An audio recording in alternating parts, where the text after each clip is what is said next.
Parliament వర్షాకాల సమావేశాలు hot గా మొదలయ్యాయి. సమావేశాల తొలి రోజే ఉభయ సభలు దద్దరిల్లిపోయాయి. ఆపరేషన్ సింధూర్ పై ప్రధాని మోదీ సమాధానం చెప్పాలని ప్రతిపక్షాలు డిమాండ్ చేశాయి. లోక్సభ ఎలాంటి కార్యకలాపాలు నిర్వహించలేకపోయింది. రాజ్యసభలో ప్రతిపక్షాలు ప్రశ్నోత్తరాల సమయాన్ని బహిష్కరించాయి.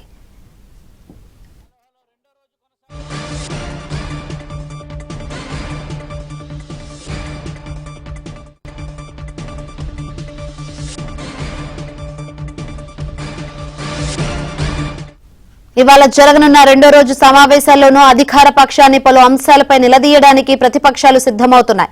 బీహార్లో ఓటర్ల జాబితా సవరణపై చర్చకు కాంగ్రెస్ పట్టుబట్టనుంది.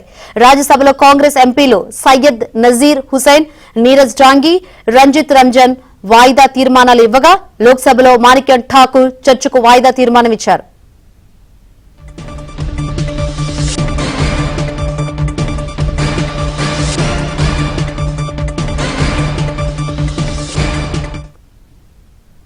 రైట్, పార్లమెంటు వర్షాకాల సమావేశాలు హాట్ గా మొదలైన పరిస్థితులు అయితే కనిపిస్తుంది. సమావేశాలు తొలి రోజు ఉభయ సభలు దద్దరిల్లిపోయాయి. ఈ రోజైతే ఆపరేషన్ సింధూర్ పై ప్రధాని మోదీ సమాధానం చెప్పాలని ఇప్పటికే ప్రతిపక్షాలు డిమాండ్ చేసిన పరిస్థితులు అయితే కనిపిస్తుంది.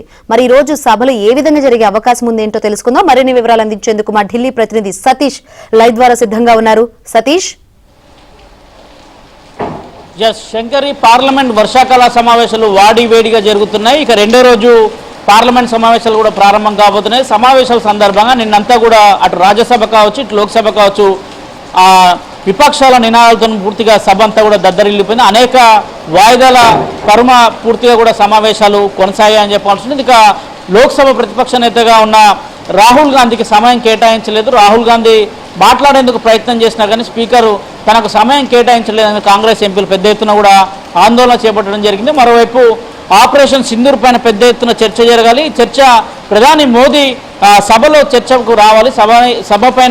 సభలో ఆయన మాట్లాడాల్సిందిగా కూడా పెద్ద ఎత్తున కూడా విపక్ష పార్టీలు డిమాండ్ చేసిన నేపథ్యం ఉంది. మరోవైపు అటు సభ్యుల వాగ్వాదాలతో వరుసగా సమావేశాలు వాయిదా పడుతూ వచ్చాయి. ఇక తాజాగా రెండో రోజు సమావేశం జరగబోతుంది. ఆపరేషన్ సింధూర్కు సంబంధించి దాదాపు 16 గంటలు చర్చ పెట్టేందుకు కూడా అటు కేంద్ర ప్రభుత్వం కూడా అంగీకారం తెలిపింది. పార్లమెంట్ అఫైర్స్ మినిస్ట్రీ కూడా దీనిపైన ఇప్పటికే కసరత్తు కూడా పూర్తి చేసింది. మరోవైపు అయితే ఆపరేషన్ సింధూర్ పైన మాత్రం ప్రధానంగా కేంద్ర రక్షణ శాఖ మంత్రి రాజ్నాథ్ సింగ్ సమాధానం ఇస్తారని కూడా అటు కేంద్ర ప్రభుత్వం తరఫున చెప్తున్నప్పటికీ కూడా ప్రధాని మోదీ సభలో సమాధానం చెప్పాల్సి ఉంటుంది. ఆపరేషన్ సింధూర్లో ఉన్న అంశాలు కావచ్చు, అదేవిధంగా పెహల్గాం ఉగ్రదాడికి సంబంధించిన అంశాలు కావచ్చు. ఇప్పటివరకు పెహల్గాం ఉగ్రదాడిలో దాడి చేసిన ఉగ్రవాదులను ఎక్కడ కూడా అటు ఆర్మీ కావచ్చు, ఇటు పోలీసులు సైతం కూడా పట్టుకోని పరిస్థితి నెలకొంది. దాదాపు 23 మంది అమాయకులు చనిపోయారనేది కూడా పెద్ద ఎత్తున అటు విపక్షాలు సైతం కూడా ఆందోళన వ్యక్తం చేస్తున్నాయి. మరోవైపు ఇక ఢిల్లీ హైకోర్టులో పనిచేసిన వర్మ పైన కూడా దాదాపు జడ్జి వర్మ పైన కూడా ఇప్పటికే చర్యలు తీసుకోవాలని కూడా దాదాపు అవిశ్వాస తీర్మానాన్ని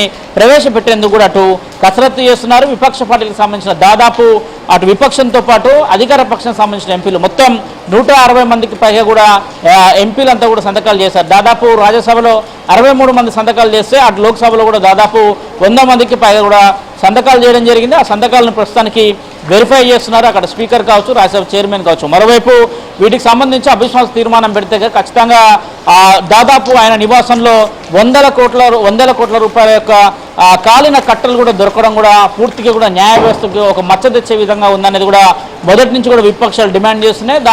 దానికి అనుగుణంగానే సభలో చర్చించాలి, ఖచ్చితంగా అవిశ్వాస తీర్మానం ఆయన పేడ పెట్టాలి అనే అంశాన్ని కూడా ప్రధానంగా విపక్షాలు డిమాండ్ చేస్తున్నాయి. మరోవైపు తాజాగా ఈరోజు కాంగ్రెస్ పార్టీకి సంబంధించిన నేతలంతా కూడా అటు రాజ్యసభలో కావచ్చు, లోక్సభలో కావచ్చు వాయిదా తీర్మానాలు ఇవ్వడం జరిగింది. ప్రధానంగా బీహార్ ఓటర్ల జాబితాలో ప్రత్యేక సవరణ చర్చకు అటు పట్టుబడుతుంది కాంగ్రెస్ ప్రభుత్వం.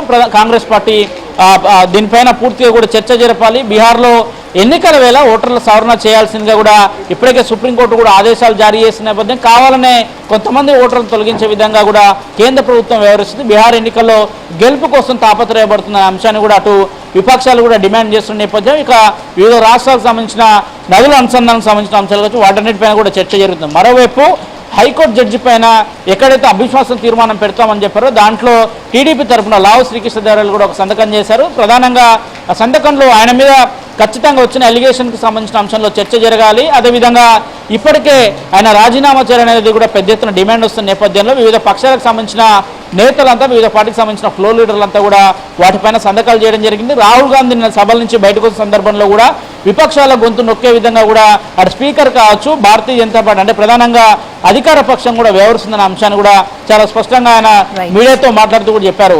సమయం కేటాయించడం లేదు, సమయం కేటాయించకుండా కావాలనే తాత్కారం చేస్తున్న అంశాన్ని కూడా స్పష్టం చేస్తున్న నేపథ్యంలో రెండో రోజు జరగబోతున్న పార్లమెంట్ సమావేశాలు కొంత వాడివేడిగా జరగబోతున్నాయి. మరోవైపు రాజ్యసభలో కేంద్ర పౌర విమానయాన శాఖ మంత్రి రామ్మోహన్ నాయుడు సైతం కూడా నిన్న పెద్ద ఎత్తున అహ్మదాబాద్ విమాన ప్రమాదానికి సంబంధించిన అంశంలో అనేక క్వశ్చన్లు వచ్చాయి. ఆ క్వశ్చన్లన్నిటికీ సమాధానం చెప్తున్నాయి. అహ్మదాబాద్ ప్రమాదం పైన విచారం వ్యక్తం చేస్తున్నాయి.